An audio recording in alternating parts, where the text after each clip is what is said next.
अभी तक आपने सुना, जाओ भाभी की अलमारी से 2 साड़ियाँ निकाल लाओ और इन्हें दे दो।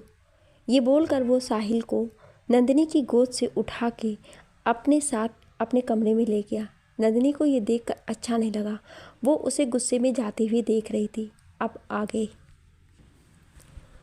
नंदिनी जाते हुए रुद्र को घूर के देख रही थी। उसे ऐसे घूरते हुए देखकर श्लोक ने कहा, नंदिनी जी आप जाएं, चेंज कर लें। उसके ये बोलने पर वो चली गई। रागिनी जब जाने को हुई तो श्लोक ने उसका हाथ पकड़ कर रोक लिया। इस पर रागिनी ने उसे देखते हुए कहा, क्या है? श्लोक उसके पास आते हुए बोला, अब तुम यहीं हो तो ज़रा संभल के, क्योंकि अब मैं तुमसे सारे बदले लूँगा।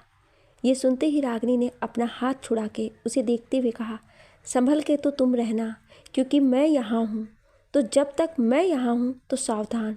ये बोलकर वो चली गई।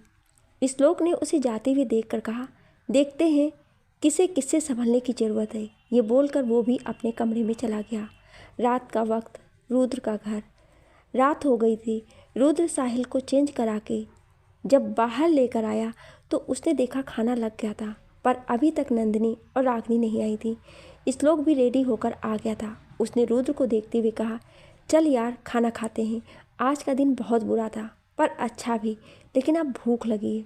रुद्र उससे बोला, अबे उन दोनों राजकुमारियों को आने दे, मैडम अभी तक चेंज करके नहीं आई हैं। वो ये बोल ही रहा था कि तभी साहिल ने कहा, आ गए। ये बोलकर उसने रुद्र का हाथ छोड़ा और भाग के नंदिनी के पास चला गया। रुद्र ने नंदिनी को देखा तो उसकी नज़रें उस पर थम गईं। नंदिनी के गीले बाल, ब्लू कलर की शिफॉन की साड़ी, उस पर शॉल लिए वो चली आ रही थी। वैसे कोई और भी था जिसकी हालत आज ख़राब थी, और वो था श्लोक, क्योंकि उसने देखा रागिनी पिंक कलर की शिफॉन साड़ी पहने, गीले बाल अपने एक तरफ किए, माथे पे छोटी सी बिंदी लगाए, आंखों में काजल लगाए, वो नंदिनी के पीछे ही आ रही थी। श्लोक की तो पलकें झपकना बंद हो गई थी। उसने धीरे से रुद्र से कहा, ये जंगली बिल्ली सच में इतनी खूबसूरत है या आज मेरी आंखें खराब हैं? बेटा ये तो पूरी माल निकली, क्या लग रही है? आज देख के लगता है सच में दोनों राजकुमारियां हैं। रुद्र ने उससे कहा, साले अपनी भावनाओं पर काबू कर, नहीं तो उसे जंगली बिल्ली बनने में ज़्यादा वक्त नहीं लगेगा। और मत भूल दोनों लड़ती बहुत अच्छा हैं, जो झटके में इतने सारे आदमियों को मार सकती हैं, उन्हें तुझ जैसे एक बंदे को मारने में वक्त नहीं लगेगा। और अब शांत हो। ये बोलकर वो सीधे खड़ा हो गया। श्लोक की नज़र रागिनी पर थी। उसने रागिनी को देखकर नंदिनी से कहा, वैसे आप इस जंगली बिल्ली को ऐसे क्यों नहीं रखती? ऐसे कम बुरी लगती है और सामने वाला इसे देखकर कम लड़ेगा। नंदिनी से पहले रागिनी ने कहा, मुझे कोई अच्छा समझे या नहीं, मेरी दीदी के लिए मैं अच्छी हूँ, मुझे यही काफ़ी है। और तुम ना ज़्यादा आंखें फाड़ के मत देखो, पागल बिलोट कहीं का। चलो छोटे माफिया खाना खाएं। ये बोलकर वो साहिल के साथ चली गई। श्लोक भी सबके साथ बैठ के खाना खाने लगा। नंदिनी साहिल को अपने हाथ से खिला रही थी। कुछ देर में सब खाना खा के अपने कमरे में चले गए। रुद्र अपने कमरे में बैठा नंदिनी की बातों को सोचे जा रहा था। उसे खुली खिड़की से पायल की आवाज़ सुनाई दी तो वो उठ के खिड़की से बाहर देखने लगा। उसने देखा नंदिनी बगीचे में रखे झूले पर बैठी थी और अपने एक पैर से खुद ही झूल रही थी। बाहर ठंड थी पर फिर भी नंदिनी बैठी हुई थी। रुद्र के मन में ना जाने क्या आया, वो कमरे से बाहर निकलकर बगीचे में चला गया। नंदिनी ने उसे देखा तो झूले को रोक दिया और आराम से बैठ गई। रुद्र ने उसे देखते हुए कहा, आप इतनी रात में और वो भी ठंड में बाहर क्यों, क्या कर रही हैं? ये कहते हुए वो बगल में बैठ गया।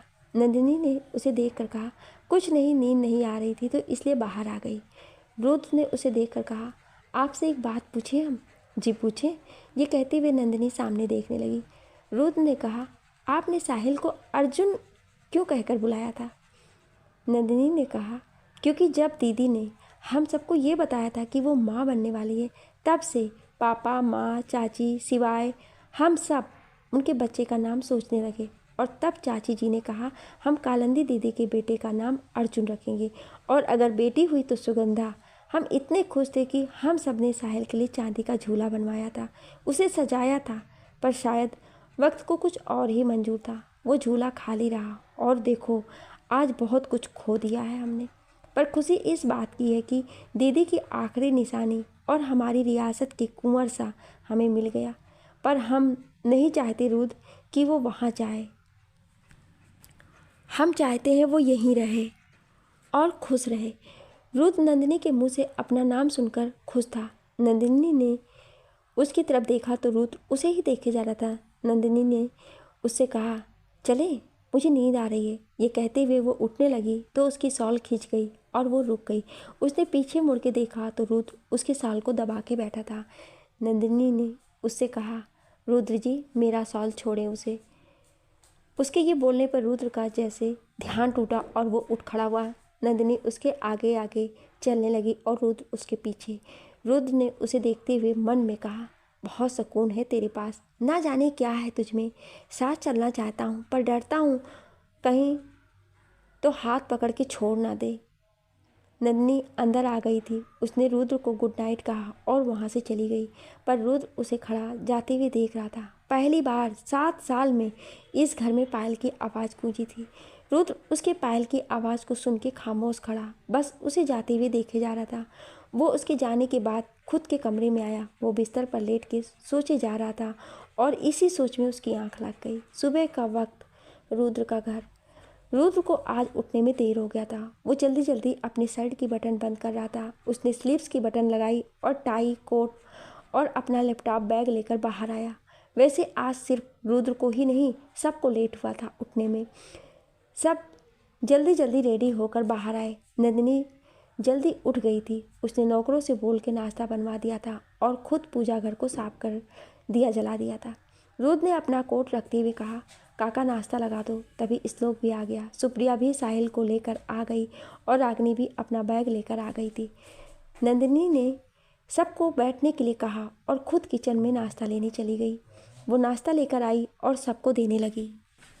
उसने देखा रुद्र टाई के साथ लड़ रहा था क्योंकि जल्दबाजी में उससे टाई की नॉट नहीं बंध रही थी। नंदिनी ने रागिनी से साहिल को नाश्ता कराने के लिए कहा और खुद रुद्र के पास चली आई। उसने रुद्र को अपनी तरफ मोड़ा और उसका हाथ हटा खुद टाई की नाट बांधने लगी। रुद्र ने उसे ये करते देखा तो उससे बोला, रहने दे, मैं खुद कर लूँगा। नंदिनी ने उसे बिना देखे कहा, जल्दबाजी में कभी कोई काम नहीं होता है रुद्र जी, आराम से करेंगे कोई भी काम तो वो आसानी से हो जाएगा। देखिए बंध गई टाई। रुद्र ने जब देखा तो टाई सच में बंध चुकी थी। चले आए नाश्ता कर लें। ये कहते हुए नंदिनी डाइनिंग टेबल के पास आ गई। उसने सुप्रिया को देखकर कहा, साहिल ये कौन है? साहिल ने कहा, ये सुप्रिया दीदी हैं, माली काका की पोती। दीदी यहीं रहती हैं। नंदिनी ने कहा, अच्छा जी, सुप्रिया आप भी बैठ जाओ, नाश्ता कर लो। ये कहते हुए उसने उसे भी सबके साथ बैठा दिया और नाश्ता करवाने लगी। रुद्र ने भी नाश्ता किया और जाने लगा तो नंदिनी ने कहा, मैं घर जाकर कुछ ज़रूरत की चीज़ें ले आऊँ। रुद्र ने उससे कहा, ठीक है चली जाएं, पर अकेले कैसे जाएंगी? रागिनी ने कहा, मैं जाऊंगी, वैसे भी मुझे अपने सामान चाहिए, मैं दीदी के साथ चली जाऊंगी। ठीक है चले साथ में चलते हैं, मैं आप दोनों को ड्रॉप कर देता हूँ। ये बोलकर रुद्र वहाँ से बाहर चला गया। रागिनी और नंदिनी दोनों साहिल के साथ बाहर आए। रुद्र ने गाड़ी खोला और नंदिनी को साहिल के साथ बैठने के लिए कहा। तभी मोना की आवाज़ आई, रुद्र गुड मॉर्निंग। जब सबने देखा तो मोना खड़ी मुस्कुरा रही थी। रुद्र जब नंदिनी को साहिल के साथ उसे गाड़ी में बैठा रहा था कि तभी वहाँ पर मोना आ गई। उसने रुद्र को देखकर कहा, गुड मॉर्निंग रुद्र। उसकी आवाज़ सुनकर रुद्र के साथ सब उसकी तरफ देखने लगे। साहिल ने उसे देखकर मन में कहा, आ गई मॉर्निंग बैठ करने आटे की दुकान। रुद्र ने उसे देखकर कहा, गुड मॉर्निंग मोना, तुम सुबह सुबह यहाँ पर, कोई काम था? मोना ने नंदिनी और रागिनी को देखकर कहा, ये दोनों कौन है रुद्र? रुद्र से पहले साहिल ने कहा, ये मेरी मासी है। आप अपना बताओ, यहाँ कैसे आना हुआ मोना आंटी जी? मोना ने दोनों को देखकर कहा, मासी, पर भाभी के घर वाले तो नहीं थे, फिर ये दोनों? इस पर रुद्र ने कहा, कालिंदी भाभी माँ के घर वाले थे और ये उनकी बहनें हैं। मुझे लेट हो रहा है ऑफिस के लिए, बाद में बात करता हूँ, और तुम्हें कोई बात करना हो तो मुझे कॉल कर लेना, अभी चलता हूँ। नंदिनी जी साहिल के साथ बैठ जाएं। उसके ये बोलने पर नंदिनी फ्रंट सीट पर साहिल को लेकर बैठ गई। रुद्र ने देखा उसका पल्लू बाहर लटक रहा है तो उसने उसे बहुत प्यार से उठा के उसे देते हुए कहा, इसे ठीक से पकड़ें और सीट बेल्ट लगाएं। नंदिनी ने पल्लू पकड़ा और सीट बेल्ट लगा लिया। रागिनी और श्लोक भी बैक सीट पर बैठ गए। रुद्र मोना के सामने से गाड़ी लेकर चला गया। मोना ने उन सबको जाते हुए देखकर कहा, मुझे कुछ ठीक नहीं लग रहा। उस लड़की के साथ रुद्र की बॉन्डिंग कुछ अजीब है। मुझे पता करना होगा आखिर ये मासी कहाँ से पैदा हो गई। ये बोलकर वो अपनी कार में बैठ के वहाँ से निकल गई। सुबह का वक्त इंदौर। शेर सिंह जब खाली हाथ इंदौर पहुँचा तो उसे देखकर वीर ने कहा, क्या हुआ शेर सिंह, कहाँ हैं वो दोनों? शेर सिंह ने उसे देखकर कहा, वो दोनों शिमला शहर में हैं और उन्होंने हमारे सारे आदमियों को मार डाला है। अब उन्हें मारने के लिए हमें बहुत सावधान होकर कुछ करना होगा। हमें लगता है उन्हें मारने से अच्छा है कुछ और किया जाए, क्योंकि उन्होंने मेरी बेइज्जती की है और मैं उसका बदला लेकर रहूँगा। वीर ने कहा, तुम्हारे पास कोई आइडिया है तो बताओ। शेर सिंह ने कहा, हाँ आइडिया है, जिससे वो नंदिनी यहाँ खुद चल के आएगी और तुम आराम से इस रियासत की गद्दी अपने नाम करा सकोगे और मैं उससे अपनी बेइज्जती का बदला ले सकूँगा। उसने ये कहते हुए सामने देखा। तभी पूजा की थाल लिए सुलोचना बोली, भूल जाओ तुम सबकी ये रियासत या ये गद्दी तुम लोगों की होगी, क्योंकि इसके लायक तुम लोग नहीं हो। और वीर शेर सिंह, उन दोनों को यहाँ बुलाने की गलती मत करना, वरना जो सांसें तुम दोनों ले रहे हो वो कहीं रुक ना जाए। उस बार का हश्र याद है ना, उन दो लड़कियों ने मिल के तुम्हारे सारे आदमियों को मौत के घाट उतार दिया था। और इस बार भी शेर सिंह मुंह की खा के आया, तो भूल के यहाँ उन्हें लेकर मत आना, वरना इस बार तुम्हारी मौत को तुम खुद नहीं रोक पाओगे। आराम से रहो पर उनसे दूर रहकर। ये बोलकर वो चली गई। शेर सिंह गुस्से में उसकी तरफ बढ़ने लगा तो वीर ने उसका हाथ पकड़ के रोकते हुए कहा, नहीं, सोचना भी मत, माँ है वो मेरी। शेर सिंह ने कहा, इसलिए अभी तक रुका हुआ हूँ, नहीं तो इस बुढ़िया को कब का मार डालता। तुम अपने आदमियों को तैयार करो, मुझे जो करना है अब मैं वो करूँगा। उन दोनों बहनें यहाँ खुद आएंगी। ये बोलकर वो चला गया। दोपहर का वक्त। नंदिनी का घर। नंदिनी अपने ज़रूरी सामान और रागिनी के ज़रूरी सामान को रख रही थी। तभी लक्ष्मी भी वहाँ आ गई। उसने देखा नंदिनी कहीं जाने की तैयारी कर रही है तो उसने उससे पूछा, दीदी कहीं जा रही हैं आप? नंदिनी ने देख कर कहा, हाँ लक्ष्मी, हम मिस्टर सिंघानिया के घर जा रहे हैं, कुछ दिन वहीं रहेंगे, आप वहीं आकर काम करना और अभी तुम हमारे साथ चल रही हो, ये सारा सामान रखने में मदद करो। उसके ये कहने पर लक्ष्मी उसकी मदद करने लगी। दोनों ने 2 बैग में सामान रखा और एक गाड़ी कर वापस रुद्र के घर आ गई। लक्ष्मी ने शाम तक उन दोनों का सामान रखवाने में नंदिनी की मदद की और साहिल आ गया था। उसे रागिनी ने खाना खिला के सुला दिया था और वो खुद भी लक्ष्मी के साथ अपने सामान ठीक से रखने लगी। जब शाम को साहिल उठ के नंदिनी के कमरे में आया तो नंदिनी ने उसे गोद में बिठाते हुए कहा, उठ गए आप, भूख लगी है? साहिल ने अपने सर को उसके सीने में रखते हुए कहा, हाँ लगी है, पर मुझे नूडल्स खाना है। ठीक है चलो बनाते हैं, रागिनी और लक्ष्मी आ जाओ। ये कहते हुए वो बाहर आई तो उसने देखा सुप्रिया अकेली बैठी अपने स्कूल का काम कर रही थी। नंदिनी ने उसे देखकर कहा, सुप्रिया चलो आप भी हमारे साथ आ जाओ, नाश्ता कर लो, फिर बाहर चल के खेलना। ये कहते हुए वो साहिल को लेकर किचन में आई। उसने उसे गोद में लिया, उसका मुंह साफ किया और अपने पल्लू से उसका मुंह पोंछ के शेल्फ पर बैठा दिया। लक्ष्मी के साथ मिलकर नंदिनी नूडल्स बनाने लगी।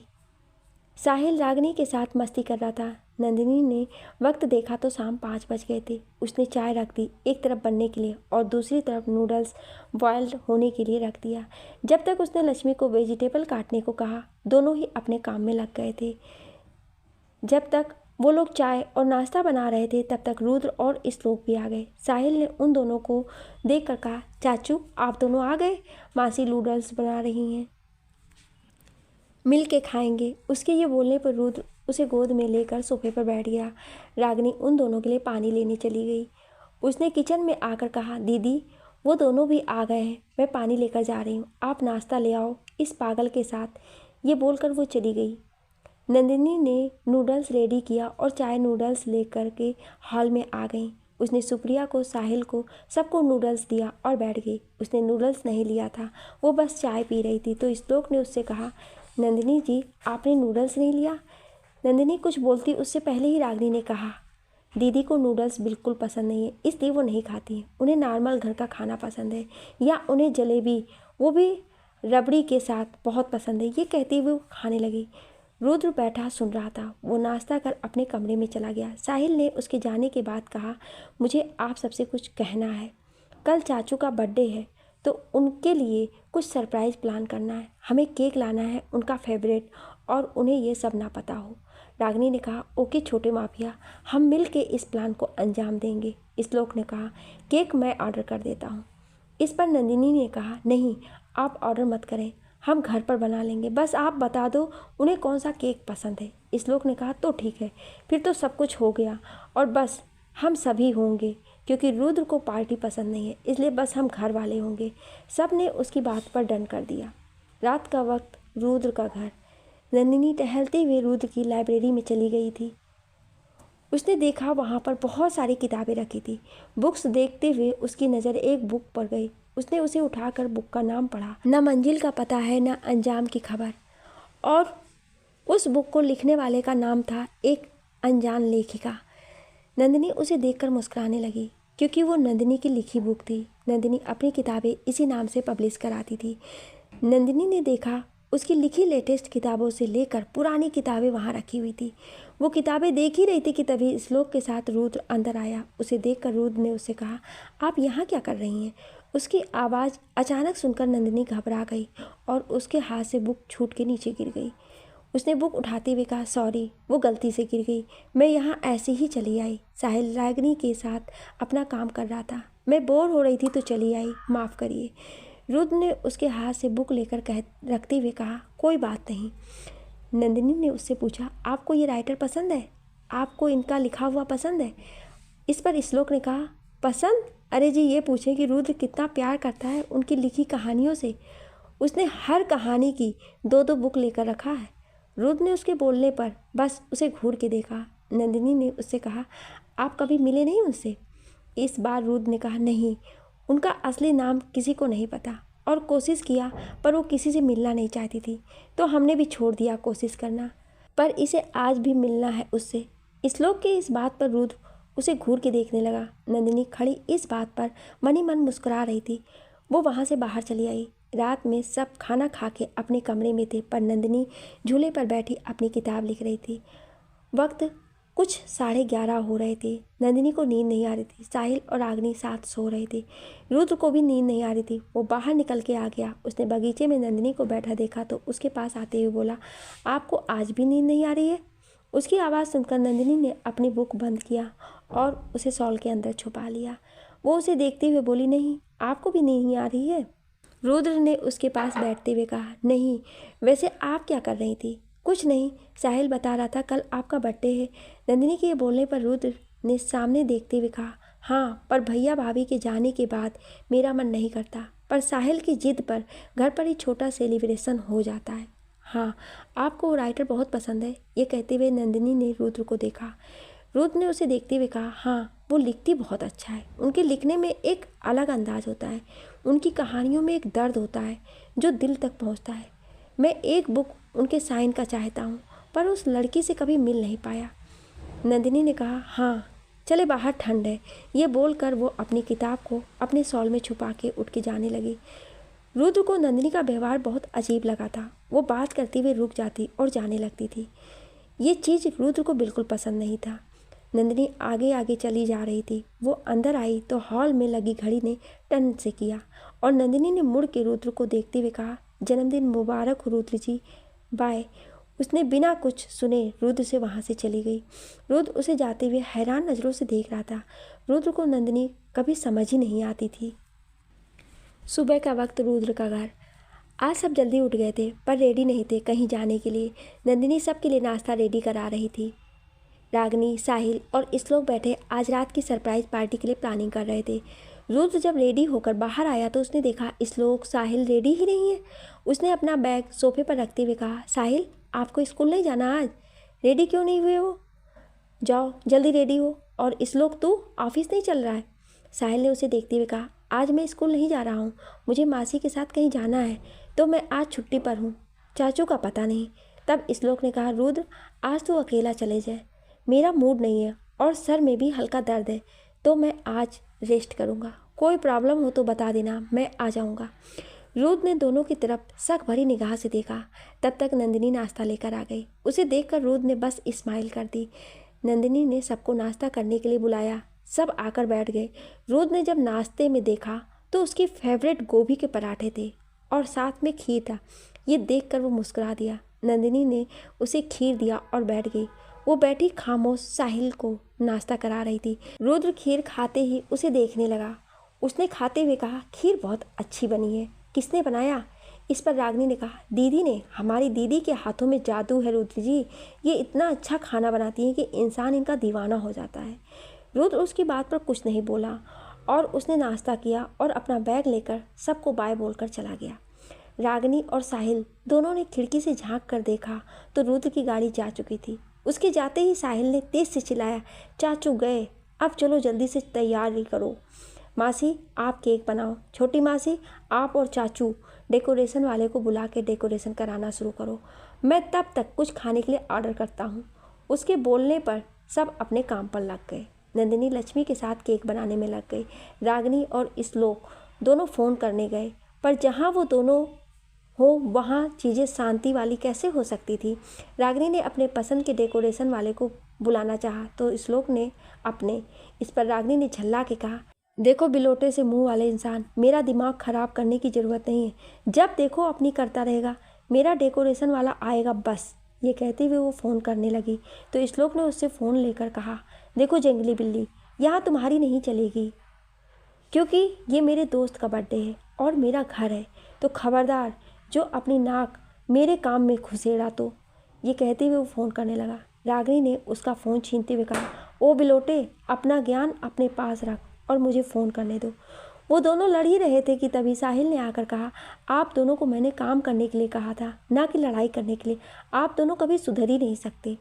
रागिनी ने उसकी बात पर कहा, छोटे माफिया, हम नहीं लड़ रहे थे, आपके चाचू है ना, ये लड़ते रहते हैं, जब देखो तब लड़ने को तैयार। श्लोक ने कहा, नहीं साहिल बेटा, ये जो तेरी जंगली बिल्ली वाली मासी है ना, इसे जरा भी नहीं पता कि किससे कैसे बात की जाती है। साहिल ने दोनों की बहस सुनकर कहा, बस बहुत हुआ, लाओ फ़ोन मुझे दो, मैं करता हूँ कॉल डेकोरेशन वाले को। ये कहते हुए उसने फ़ोन लिया और कॉल कर डेकोरेशन वाले को आने के लिए कहा। वो वहाँ से फ़ोन रख कर चला गया। रागिनी ने श्लोक को देख कर कहा, आज रात मैं तुझे बताती हूँ बिलोटे। ये बोल वो किचन में चली गई। किचन में नंदिनी केक बना रही थी, लक्ष्मी क्रीम बना रही थी। रागिनी भी आकर उसका हाथ बटाने लगी। सब कुछ शाम तक रेडी हो गया था। घर के अंदर डेकोरेशन भी हो गई थी और केक भी रेडी था, खाना भी आ गया था और स्नैक्स भी। बस अब रुद्र के आने की बारी थी। साहिल ने सबको रेडी होने के लिए कहा और उसने जाकर रुद्र को कॉल किया। रुद्र बैठा अपने ऑफिस में काम कर रहा था। उसका फ़ोन बजा तो उसने देखा साहिल का कॉल था। उसने कॉल रिसीव करके कहा, हाँ साहिल बेटा बोलो, क्या हुआ? साहिल बोला, चाचू 1 घंटे में घर आओ, अभी 5 बज रहे हैं, 6 बजे तक आप यहाँ रहोगे, नहीं तो मैं आपसे बात नहीं करूँगा। जल्दी उठो और आओ। ये बोलकर उसने फ़ोन रख दिया। रुद्र ने फ़ोन को कान से हटा के बोला, अब क्या हुआ इसे? चलो रुद्र बेटा, नहीं तो अगर ये नाराज़ हुआ और इसकी खबर दाई माँ के पास पहुँच गई तो क्लास लग जाएगी, इसलिए सब छोड़ो और घर चलो। ये कहते हुए उसने अपनी फाइल बंद करी और लैपटॉप बैग में रखा, कोट उठा के बाहर निकल आया। जब वो घर पहुँचा उस वक्त घर की सारी लाइट्स ऑफ थी। उसने अंदर जाकर देखा तो अंधेरा था। वो आवाज़ देते हुए बोला, साहिल, श्लोक, कहाँ हो तुम दोनों और घर में अंधेरा क्यों है? उसने ये बोला ही था कि तभी एकाएक लाइट्स ऑन हुई और सबने ज़ोर से बोला, हैप्पी बर्थडे। रुद्र ने देखा सब वहाँ खड़े थे। वो हॉल बहुत अच्छा डेकोरेट किया गया था। वो अंदर आते हुए बोला, ये सब क्या है? तो रागिनी ने कहा, ये सब साहिल ने किया है, उसने ही आपको सरप्राइज़ देने के लिए कहा था, हमने बस उसका साथ दिया और अब केक की बारी है। ये कहते ही नंदिनी केक लेकर आ गई। उसे देखकर रुद्र की आंखें जम गई उस पर। उसने प्यारी सी साड़ी पहनी थी और हल्की चोटी की थी। वो केक लेकर आई और उसे टेबल पर रख दिया और रुद्र के हाथ से सब लेकर उसे नाइफ देते हुए बोली, चले केक कट करें। उसने ऐसा बोला ही था कि तभी वहाँ मोना एक केक का बॉक्स लेकर आई और बोली, हैप्पी बर्थडे रुद्र। उसकी आवाज़ पर सबने उसकी तरफ देखा तो वो रुद्र के पास आ रही थी। साहिल ने उसे देखकर कहा, आ गई आटे की दुकान। जब भी कुछ अच्छा होने लगता है तब ये मुंह उठा के आ जाती है। रागिनी ने साहिल से पूछा, वैसे ये छिपकली है कौन? कल भी आई थी और आज भी। साहिल ने कहा, वैसे इसका नाम मोना है, पर मैं इसे आटे की दुकान बुलाता हूँ क्योंकि ये इतना मेकअप जो करती है मुझे बिल्कुल नहीं पसंद है, और ना चाचू को। पर चाचू इसे इसलिए झेलते हैं क्योंकि ये पापा के दोस्त की बहन है। मोना ने रुद्र के पास आते हुए कहा, हाय रुद्र, हैप्पी बर्थडे। ये केक मैं तुम्हारे लिए लाई हूँ, चलो मिल के केक कट करते हैं। ये कहते हुए उसने नंदिनी के केक को साइड किया और अपना केक रख दिया। रुद्र ने उसे देखकर कहा, थैंक्स यहाँ आने के लिए।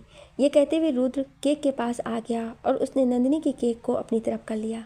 मोना ये देखकर गुस्सा हो गई थी, पर उसने अपने गुस्से को कंट्रोल कर लिया था। रुद्र ने सबसे पहले नंदिनी के केक को कट किया, फिर मोना के लाया केक। सब ने उसे केक खिलाया, पर नंदिनी ने बस उसे विश किया।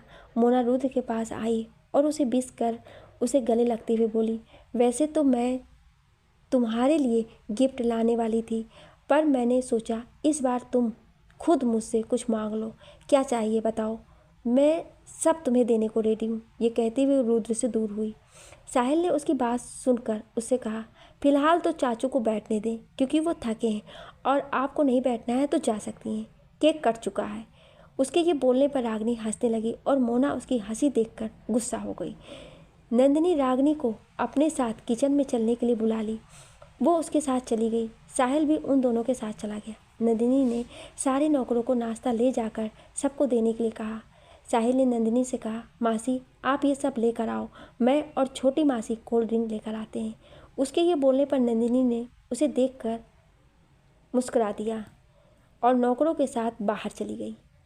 उसके जाते ही उसने एक नौकर से कहा, काका सारे कोल्ड ड्रिंक यहाँ ले आओ, अभी उस आटे की बोरी को बताता हूँ, बहुत बेवक्त आती है, आज के बाद नहीं आएगी। ये बोलकर उसने ड्रिंक में एक गोली डाली, जिसे देखकर रागिनी ने कहा, ये क्या छोटे माफिया, ये वो है जिससे ये अपने घर से कल शाम तक बाहर नहीं आएगी और पूरा टाइम सिर्फ वॉशरूम में बैठी रहेगी। साहिल की बात सुनकर उसने कहा, और अगर 2 डालें तो 2 दिन तक वॉशरूम से बाहर नहीं आएगी। पर आप क्या करने वाली हैं? ये कहते हुए उसने रागिनी की तरफ देखा। रागिनी ने मुस्कुरा के उसे देखा और उसके हाथ से पैकेट लेकर 2 गोली डाल दी और बोली, अब बैठी रहें अपने घर में आटे की दुकान, चलो काका चलें।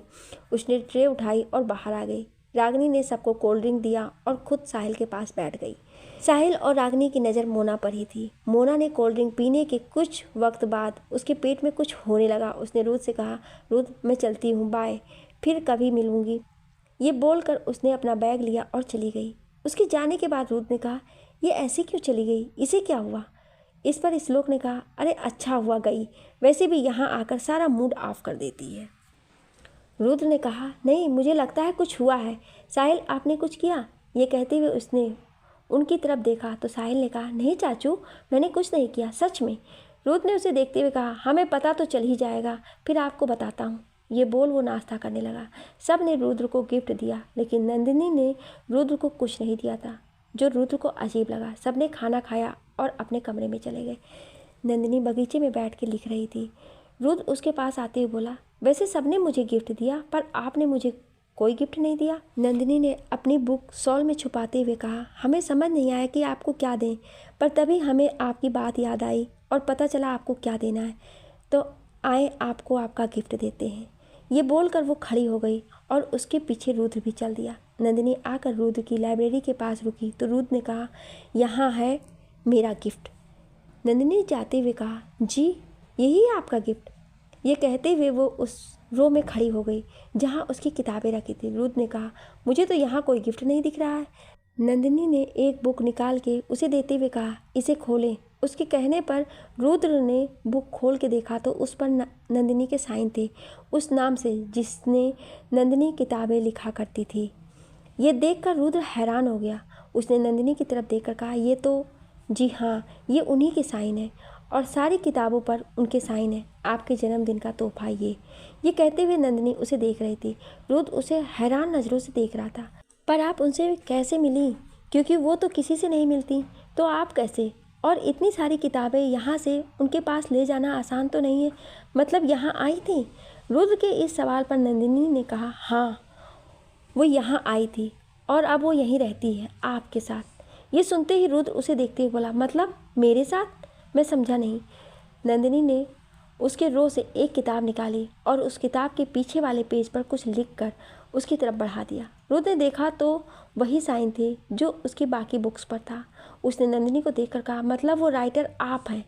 इस बात पर नंदिनी ने उसे मुस्कुराते हुए देखा।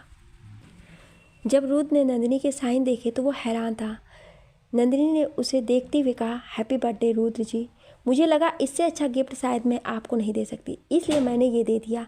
उसके ये बोलते ही रुद्र ने मुस्कुरा के कहा, आप ही अनजान सी राइटर हैं, मतलब वो जिसे पसंद करता हूँ। नंदिनी बोली, नहीं, जिसे सब पसंद करते हैं। आपके अलावा भी बहुत से लोग हैं रुद्र जी जो मुझे पसंद करते हैं। बस फ़र्क उतना है, आप जान गए मेरे बारे में और बाकी कोई नहीं जानते हैं। मतलब मैं खास हूँ इसलिए तो जान गए। ये कहते हुए वो रुद्र उसकी झील जैसी काली आंखों में देख रहा था। नंदिनी ने उसे देखते हुए कहा, जी नहीं, बस आपके साथ मेरा एक रिश्ता है और मेरी बहन की आखिरी निशानी को इतने प्यार से रखा तो सोचा आपको बता दूं। वैसे मैं नहीं चाहती कि ये सब को पता चले, तो प्लीज़ इसे कभी किसी को मत बताना आप। ये कहते हुए उसने अपना हाथ उसकी तरफ बढ़ा दिया। रुद्र ने उसके हाथ को देखा और फिर धीरे से उसे पकड़ के बोला, वादा करता हूँ ये बात मैं किसी को नहीं बताऊँगा। नंदिनी उसे देखकर मुस्कुरा दी। वो जाने को ही तो रुद्र तब भी उसका हाथ पकड़े रखा था। उसने रुद्र को देखते हुए कहा, रुद्र जी हमारा हाथ। उसके ये बोलने और रुद्र ने उसका हाथ धीरे से छोड़ दिया। नंदिनी अपने कमरे में चली गई, पर जाते वक्त उसके पायल की आवाज़ रुद्र के दिल को फिर से धड़का गई। रुद्र भी वापस अपने कमरे में आ गया। दूसरी तरफ मोना की हालत ख़राब थी। वो मेडिसिन लेकर अपने बिस्तर पर लेटी हुई थी। उसे आज की बातें याद आने लगी। उसने फ़ोन उठा के किसी को कॉल किया और कुछ देर बात करके रख दिया। फ़ोन रख के उसने खुद से कहा, अब देखते हैं मिस नंदिनी, भाभी की बहन, कैसे आप उस घर में रहती हैं। वो घर रुद्र और उसकी हर चीज़ पर सिर्फ मेरा हक है। तुम उसे लेने का ख्याल भी अपने मन से हटा दो क्योंकि वो मेरा है। ये कहते हुए उसने अपने हाथ भींच लिए। इधर रागिनी साहिल के साथ मिलके श्लोक की अकल ठिकाने लगाने की प्लानिंग कर रही थी। उसने देखा श्लोक आधी रात को पानी पीने उठा था। उसने बस साहिल से कहा, चलो छोटे माफिया, अब आज तुम्हारे चाचू को बताते हैं। ये कहते हुए उसने कंबल लिया और अंधेरे में धीरे से बढ़ गई। उसने किचन में अंधेरे में खड़े श्लोक पर कंबल डाला और चिल्लाते हुए बोली, चोर चोर चोर, दीदी रुद्र जी, चोर घुस गया है घर में।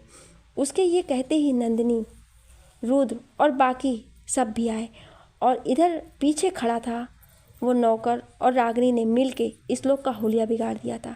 रागिनी ने मन में कहा, मुझसे पंगा, रागिनी सिंह सिसोदिया से पंगा, बेटा आज तुझे छोड़ूंगी नहीं। ये कहते हुए उसने नौकरों से कहा, मारो इसे, चोरी करने आया था, चोरी करेगा। ये कहते हुए वो उसे मारे जा रही थी। इधर श्लोक सबसे बोला, अरे मैं हूँ, क्यों मार रहे हो मुझे। उसी वक्त रुद्र नंदिनी भी किचन की तरफ आ गए। रुद्र ने लाइट ऑन किया और रागिनी से कहा, रागिनी आप किसे मार रही हैं। नंदिनी ने साहिल को अपने पास ले लिया। रागिनी ने कहा, चोर है रुद्र जी, आप भी मारो। तभी श्लोक की आवाज़ सुनकर काका ने कहा, आवाज़ तो जानी पहचानी लग रही है, ये आवाज़ तो श्लोक बेटा की है। उनके ये कहते ही सब रुक गए। रुद्र ने कंबल उठा के देखा तो वो श्लोक ही था। उसे देखकर रुद्र ने कहा, श्लोक तू, ये सब तुझे मार रहे थे। रागिनी ने भी उसे देखकर कहा, श्लोक बाबू आप यहाँ, अरे अंधेरे में क्या कर रहे थे। बताओ ऐसे कोई अंधेरे में आता है, हमें लगा चोर है। अच्छा आइए बैठिए। ये कहते हुए उसने उसकी तरफ हाथ बढ़ाया तो श्लोक ने कहा, दूर रहो मुझसे, ना जाने कैसी लड़की है, दिमाग नाम की चीज़ ही नहीं है। इतने बड़े घर में, वो भी गार्ड्स के होते हुए, कोई चोरी करने आएगा, बददिमाग लड़की। ये कहते हुए वो सोफे पर आकर बैठ गया। रुद्र उससे बोला, पर तुम अंधेरे में क्या कर रहे थे। मैं तो पानी लेने आया था, पर इस लड़की ने मुझे सबसे पिटवा दिया। ये कहते हुए रागिनी की तरफ गुस्से में देखे जा रहा था। नंदिनी ने रागिनी से कहा, रागिनी तुम्हें देखना चाहिए था, आपने भी बिना जाने बस इसे मारना शुरू कर दिया। रागिनी भोला सा मुंह बना के बोली, दीदी सच्ची में मुझे नहीं पता था कि ये है, वरना मैं बिल्कुल भी ऐसा नहीं करती। सॉरी श्लोक बाबू, माफ़ कर दें हमें। ये कहते हुए वो श्लोक की तरफ देखने लगी। श्लोक उसे घूर के देखते हुए वहाँ से चला गया। धीरे धीरे सब अपने कमरे में चले गए। रागिनी ने साहिल को देखकर कहा, अब तेरे चाचू का दिमाग ठिकाने पर रहेगा। ये कहते हुए वो उसे लेकर कमरे में आ गई। सुबह का वक्त, रुद्र का घर। सुबह सब सोए हुए थे। नंदिनी और रागिनी उठ गए थे। उनके साथ साहिल भी उठ गया था। लक्ष्मी भी आ गई थी। नंदिनी ने मंदिर की सफाई करवाई और रागिनी के साथ आरती करने लगे। लक्ष्मी और साहिल दोनों ही हाथ जोड़े खड़े थे। रागिनी और नंदिनी ने जैसे आरती शुरू की वैसे ही सारे नौकर आकर वहां खड़े होने लगे। रुद्र और श्लोक अभी तक उठे नहीं थे। जब दोनों के कानों में आवाज़ गई तो दोनों की नींद खुली। रुद्र उठकर कमरे से बाहर आए तो उसे श्लोक भी उसे बाहर ही मिल गया। उसने उसे देखकर पूछा, ये दाई माँ के बाद कौन आ गया आरती करने वाला? पता नहीं, चल के देखें। ये कहते हुए श्लोक उसके साथ मंदिर की तरफ बढ़ गया और इधर रागिनी और नंदिनी दोनों आरती कर रहे थे। जब रुद्र और श्लोक दोनों ही मंदिर में पहुंचे तो देखा वहां सारे नौकर खड़े थे। वो आगे बढ़े तो देखा नंदिनी और रागिनी दोनों आरती कर रहे थे। रुद्र ने देखा नंदिनी क्रीम कलर की लाइट साड़ी पहनी हुई थी और श्लोक की नज़र रागिनी पर थी जिसने लाइट ग्रीन कलर की साड़ी पहनी हुई थी। दोनों आरती करने में बिजी थी। रुद्र भी आकर वहीं खड़ा हो गया। वो लोग आरती कर ही रहे थे कि तभी बंगले के बाहर एक गाड़ी रुकी और उसमें से दाई माँ बाहर आई। उन्होंने जब आरती की आवाज़ सुनी तो वो हैरान थी। दाई माँ अंदर आ गईं और मंदिर की तरफ चल दी। वहाँ पहुँच के उन्होंने देखा नंदिनी और रागिनी आरती कर रहे थे और बाकी सब खड़े हुए थे। तभी रुद्र की नज़र पीछे गई तो दाई माँ को खड़ा देखकर वो उनके पास आने लगा, पर दाई माँ ने उसे आने से मना किया और वहीं खड़े रहने को इशारा किया तो रुद्र वहीं रुक गया। आरती खत्म होने के बाद जब नंदिनी और रागिनी सबको आरती और प्रसाद दे रहे थे तो दाई माँ ने दोनों का चेहरा देखा था, पर उनके चेहरे पर कोई एक्सप्रेशन नहीं था। वो जब उनके पास आई तो रुद्र ने कहा, नंदिनी जी, ये दाई माँ है, श्लोक की माँ और आपकी दाई माँ। माँ ये? वो इतना ही बोल पाया था कि दाई माँ ने उसे हाथ दिखा के रोक दिया। उसका इशारा देखकर वो रुक गई। दाई माँ ने आरती ली और फिर रुद्र और श्लोक को देखकर बोली, आप दोनों हमारे साथ चलें। ये बोलकर वो आगे आगे चल दी और वो दोनों पीछे पीछे। पर इन सब में एक साहिल ही था जो सबसे बेखबर लड्डू खाने में लगा था। नंदिनी और रागिनी एक दूसरे की तरफ देखने लगे। साहिल ने लड्डू खाते हुए कहा, डोंट वरी मासी, दाई माँ बहुत अच्छी हैं, वो आप दोनों को कुछ नहीं कहेंगी। ये कहते हुए उसने दूसरा लड्डू उठा लिया तो लक्ष्मी ने उसके हाथ पकड़ के कहा, बस करो, पेट खराब हो जाएगा। उसके ये कहते ही साहिल ने दूसरे हाथ में लेकर लड्डू अपने मुंह में भर लिया और उसे हंसते हुए देखने लगा। लक्ष्मी उसे मुंह बना के देख रही थी। कुछ देर में जब दाई माँ दोनों के साथ बाहर आई तो साहिल उनकी तरफ भागते हुए गया और उससे बोला, दाई माँ, आप जल्दी कैसे आ गए? आपको मेरी याद आ रही थी? दाई माँ ने उसके गालों को चूमते हुए कहा, हाँ, मुझे आपकी बहुत याद आ रही थी, इसलिए मैं वापस चली आई।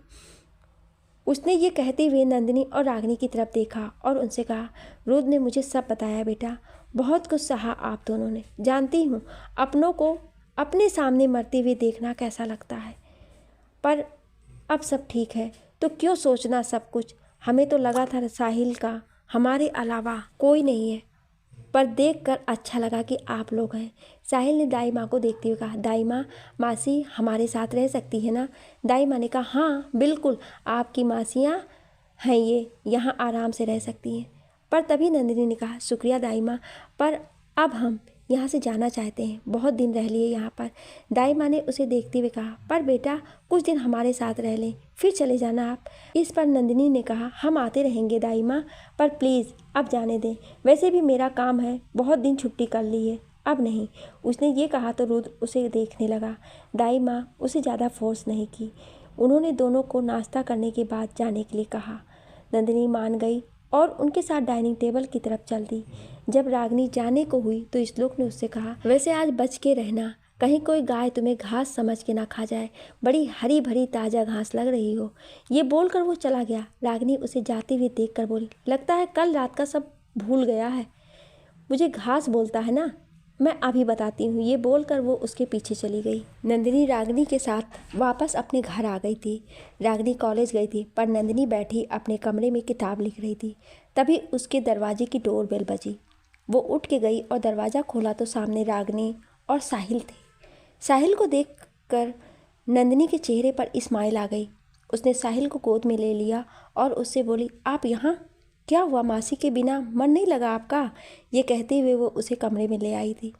रागिनी भी उन दोनों के साथ अंदर आ गई थी। उसने सारा सामान वहीं सोफे पर रख दिया था।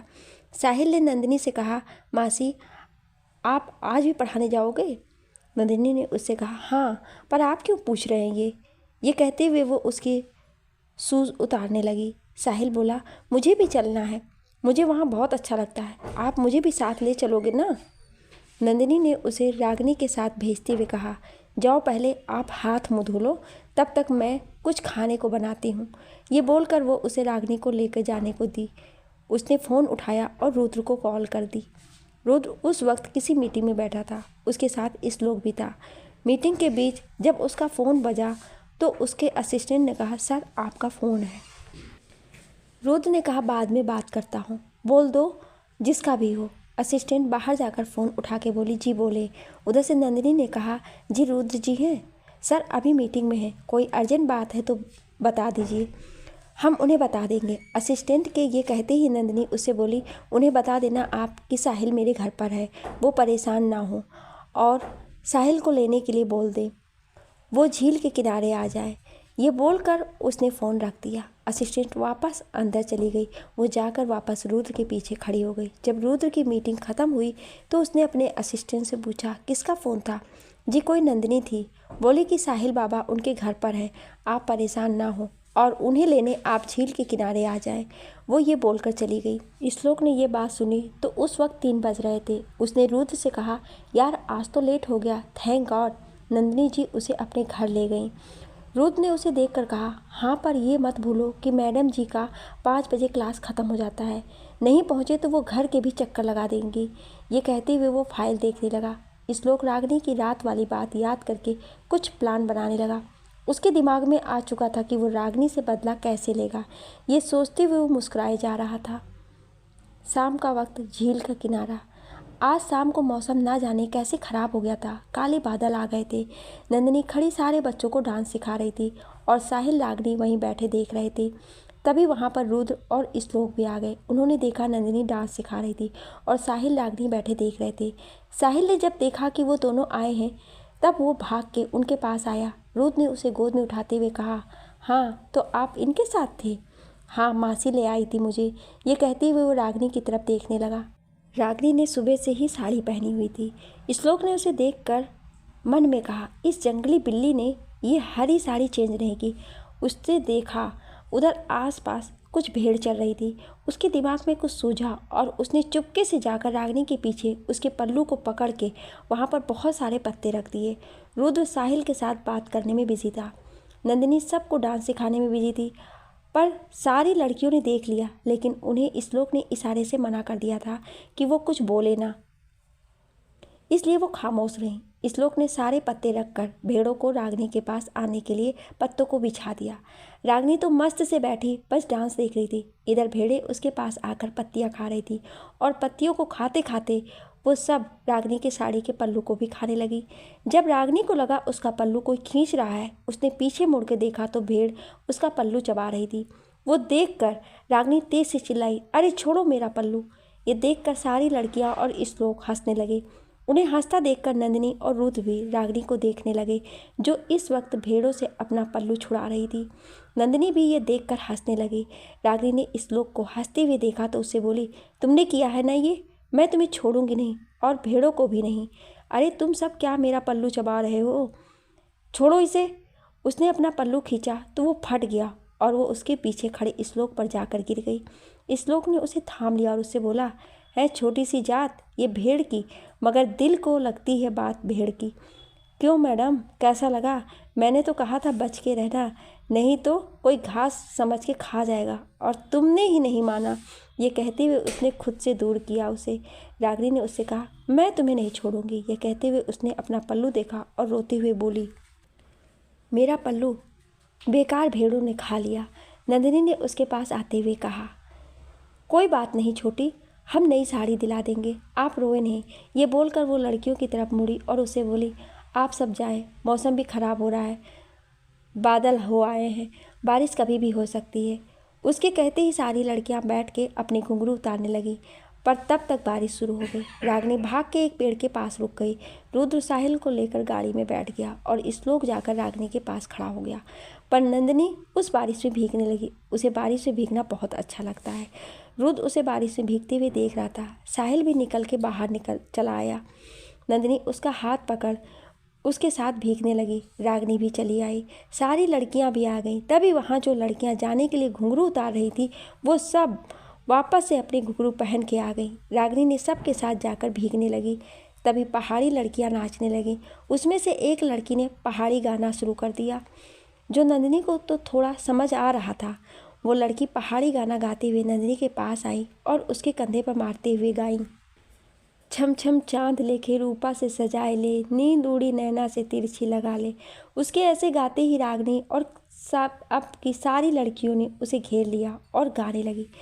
नंदिनी साहिल को लेकर उन सबको गाते हुए देखकर झूम रही थी। रुद्र की नज़र नंदिनी पर थी तो श्लोक की नज़र रागिनी पर। सारी लड़कियां अपने घर भाग गईं तो नंदिनी ने साहिल को अपनी गोद में उठाया और पीछे मुड़ी तो उसे याद आया कि रुद्र भी वहीं था। अब रागिनी और नंदिनी एक दूसरे को देख रही थी।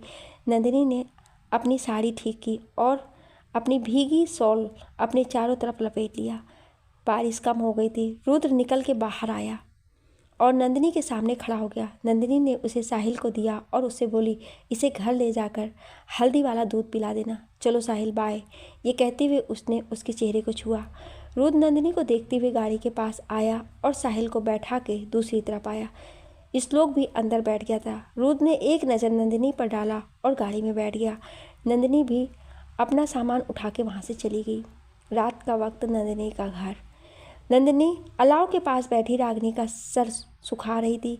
उसने ड्रायर से उसका सर सुखाया और गर्म तेल रख दिया। रागिनी बैठी आराम से सूप पी रही थी।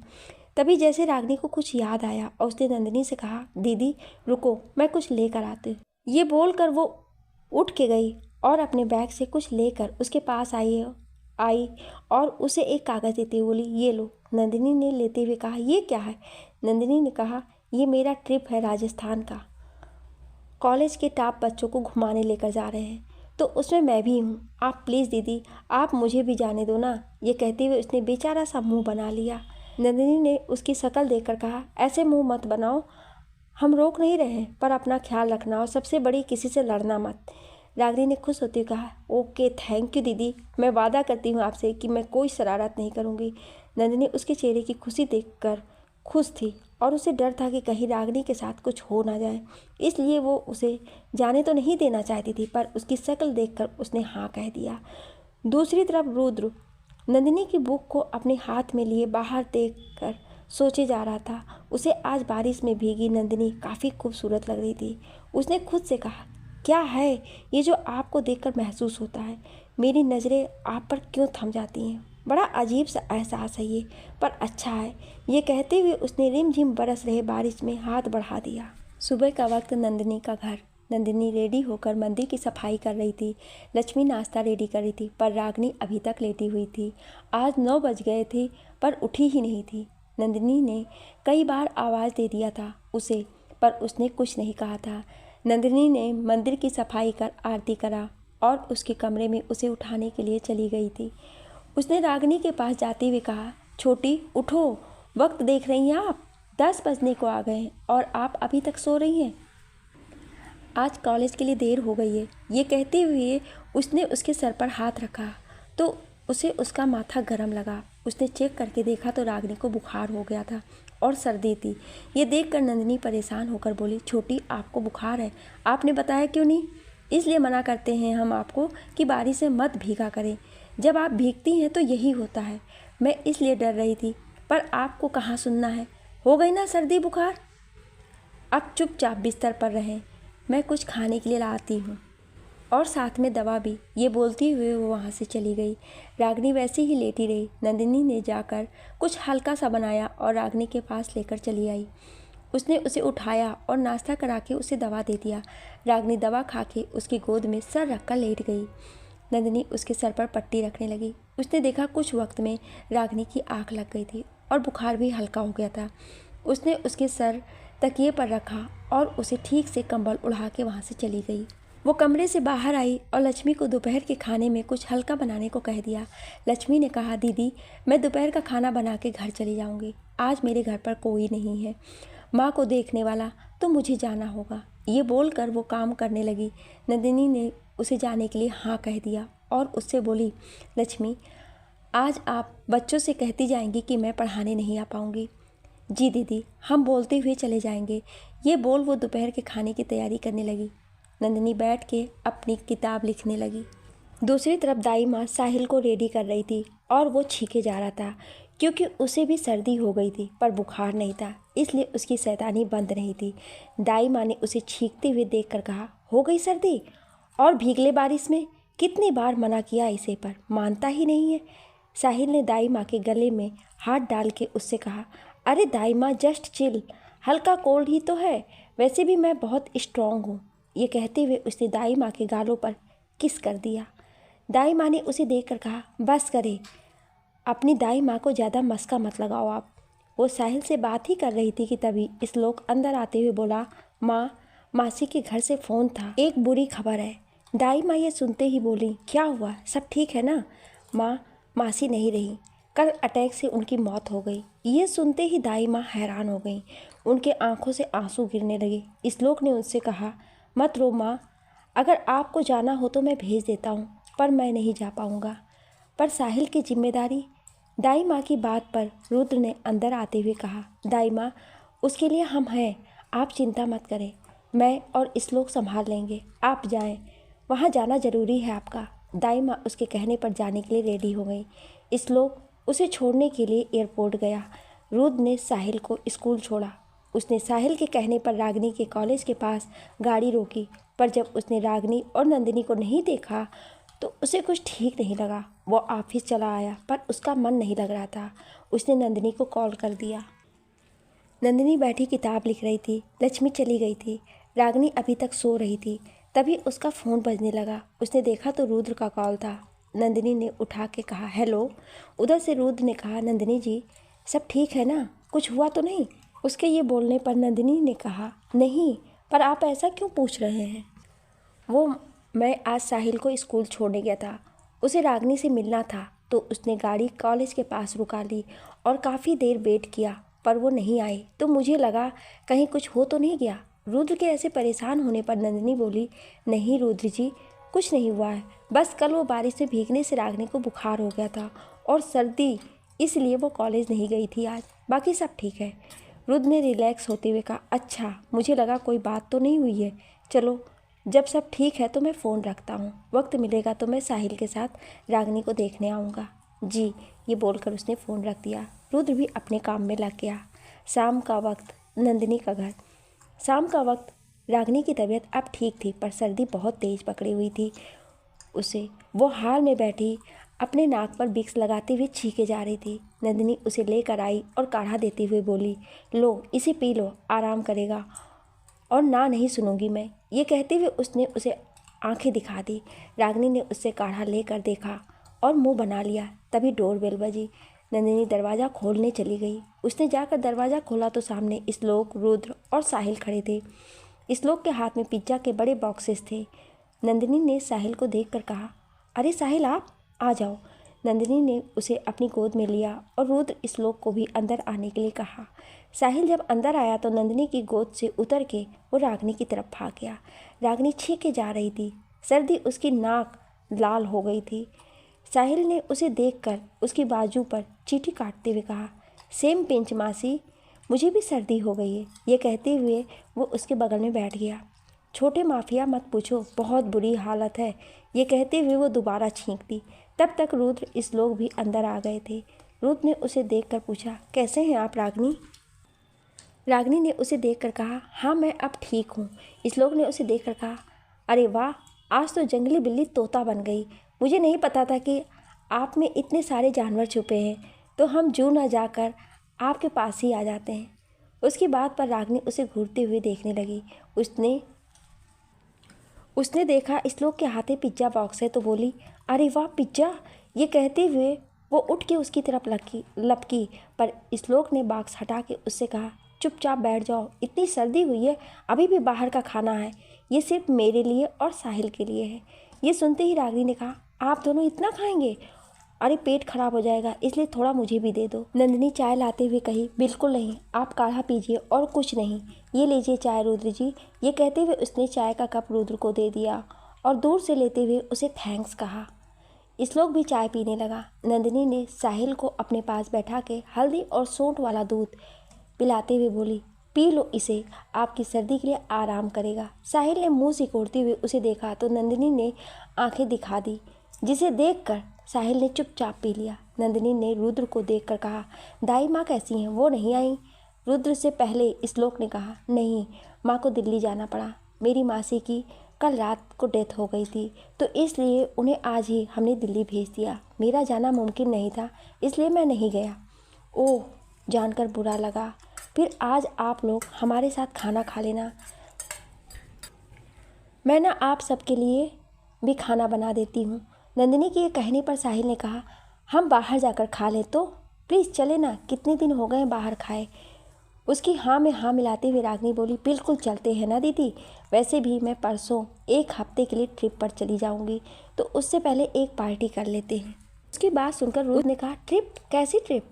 वो हमारा कॉलेज टॉप स्टूडेंट्स को लेकर ट्रिप पर जाता है हर साल, तो इस साल भी जा रहे हैं, जिसमें मैं भी जा रही हूँ। ये कहते हुए थोड़ा इतरा दी तो श्लोक ने कहा, तुम टॉप में हो? मुझे तो लगा था कि तुम पास भी मुश्किल से होती होगी। उसकी बात पर रागिनी ने कहा, अब जो जैसा होता है उसे सब वैसे ही दिखते हैं। आप पास होते होंगे इसलिए आपको सब वैसे ही लगते हैं। श्लोक कुछ कहता इससे पहले रुद्र ने नंदिनी से कहा, मतलब तब तो आप अकेले रहेंगी यहाँ पर? अकेले क्यों रहूँगी? लक्ष्मी होगी और आप परेशान मत हो, मैं अकेली रह रही हूँ कई बार। ये कहते हुए चाय का कप लेकर जाने लगी तो साहिल ने कहा, आप मेरे साथ भी नहीं रहोगी? चलो ना मासी, दाई माँ भी चली गई हैं, उन्हें आने में भी वक्त लगेगा, ये लोग मुझे संभाल भी नहीं पाते हैं। चलो ना मासी। ये कहते हुए वो उसके पीछे पीछे किचन में आ गया। नंदिनी ने कहा, अभी बाहर खाना खाने चलेंगे और आपके घर आने के बारे में हम बाद में बात करेंगे। उसकी बात पर रागिनी तो खुश हो गई, क्योंकि उसे बाहर का खाना खाने को मिलेगा और इस बहाने उसे काढ़ा नहीं पीना पड़ेगा।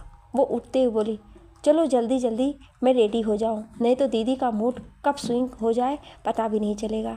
ये बोलकर वो रूम में चली गई। नंदिनी अपनी शॉल लेने चली गई। रुद्र वहीं बैठा वेट कर रहा था। उसके दिल में ना जाने क्यों ये भरोसा था कि नंदिनी उसके घर वापस रहने आएगी, और यही सोच के वो खुश था। कुछ देर में सब रेस्टोरेंट के लिए निकल गए। जब सब रेस्टोरेंट पहुंचे तो वहां पर स्नोफॉल शुरू हो गई थी। ये देखकर नंदिनी ने कहा, लगता है गलत वक्त पर हम यहाँ आए हैं, कहीं घर जाने को भी ना मिले। रुद्र ने अपने मन में नंदिनी को देखते हुए कहा, मैं तो चाहता हूँ ये रात, ये वक्त, ये लम्हा तुम्हारे साथ थम जाए और कुछ मैं तुम्हारे साथ रह सकूँ। उसे अपनी तरफ देखते हुए नंदिनी आगे बढ़ गई। रुद्र भी गाड़ी की चाबी गार्ड को देते हुए अंदर आ गया। सब खाना खाने बैठे तो वेटर ने आकर सबका ऑर्डर लिया। नंदिनी बैठी बाहर देख रही थी। रुद्र फ़ोन स्क्रॉल करते हुए उसे देख रहा था। क्या आप ये बोल सकते हैं कि वो चुपके से नंदिनी की तस्वीर ले रहा था? खाना आया तो नंदिनी खुद भी खा रही थी और साहिल को भी खिला रही थी। रागिनी ही थी जो बोले जा रही थी और श्लोक उसे गुस्सा दिला रहा था।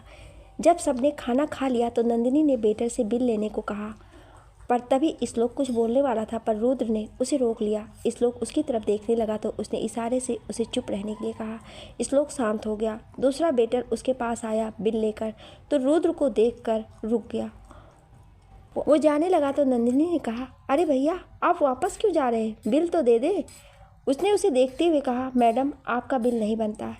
इस पर रागिनी ने कहा, क्यों, हमारा बिल क्यों नहीं बनता, और ये जो खाना खाया उसका बिल कौन भरेगा? आपको बिल भरने की ज़रूरत नहीं है, क्योंकि जिनके साथ आप आए हैं वो इस रेस्टोरेंट के मालिक हैं। उसने ये कहा तो सब रुद्र की तरफ देखने लगे। नंदिनी ने उस वेटर को देखकर कहा, ठीक है रुद्र जी का रेस्टोरेंट है, पर हम तो कस्टमर हैं ना, इसलिए हमारा तो बिल पे करना बनता है। हमारा बिल बता दें आप, वरना हम बिल बिना दिए नहीं जाएंगे। उसके ये कहने पर रागिनी वेटर के कान में कही, अरे ले लो ना भैया, नहीं चाहिए तो मुझे दे देना, मैं ले लूँगी। ये कहते हुए उसने उसे आंख मार दिया। वेटर उसे मुंह बना के देखने लगा। नंदिनी ने देखा वेटर कुछ बोल नहीं रहा है तो उसने बिल उसके हाथ से लिया और जितना था उतना पूरा पे करके वापस दे दिया। वेटर रुद्र को देखने लगा तो रुद्र ने उसे इशारे से जाने के लिए कहा। वो वहाँ से चला गया। नंदिनी साहिल को लिया और बाहर लेकर जाने लगी तो रुद्र भी उसके साथ जाने लगा। रागिनी अपनी जैकेट पहन रही थी। श्लोक आगे आगे अपना फ़ोन देखते हुए चल रहा था। तभी वो किसी लड़की से टकरा गया। उसने उस लड़की को पकड़ लिया। वो लड़की उसे बहुत प्यार से देख रही थी। रागिनी ने ये देखा तो दोनों को घूर के देखने लगी। श्लोक ने उस लड़की से पूछा, आपको लगी तो नहीं? Are you all right? लगी तो है पर बाहर नहीं, अंदर। वैसे आप शायद मशहूर बैचलर एडवोकेट श्लोक मेहता हैं। You don't know but I am your big fan. और आज ऐसे आपकी बाहों में गिरना it's too good for me. ये कहती हुए वो लड़की उसकी तरफ बढ़ी आ रही थी। श्लोक पीछे कदम कर रहा था। रागिनी ने ये देखा तो उसके पास गई और उस लड़की को दूर करते हुए कहा, ओ मैडम, लगी है तो जाकर इलाज कराना। इसके ऊपर क्या चढ़ी आ रही है? ये वकील साहब हैं, कोई डॉक्टर साहब नहीं है जो तेरा इलाज करेंगे। उससे दूर हटा, उसने श्लोक की तरफ देखकर कहा। और तुम क्या इससे डरे जा रहे हो? मुझसे लड़ना होता है तो छाती तान के चले आते हो। 2 थप्पड़ लगा के इसे दूर नहीं कर सकते। और तुम मैडम निकलो। और कोई बैचलर नहीं है, ये इसकी गर्लफ्रेंड है और बहुत खूबसूरत है। तुम निकलो यहाँ से और तुम मेरे साथ चलो। ये बोलकर वो श्लोक का हाथ पकड़ के बाहर ले आई। श्लोक तो उसे आंखें फाड़े देख रहा था। क्या रागिनी को जलन हो रही है? क्या श्लोक के मन में इसके बाद रागिनी के लिए कुछ जागेगा? जानने के लिए सुनिए अगला भाग।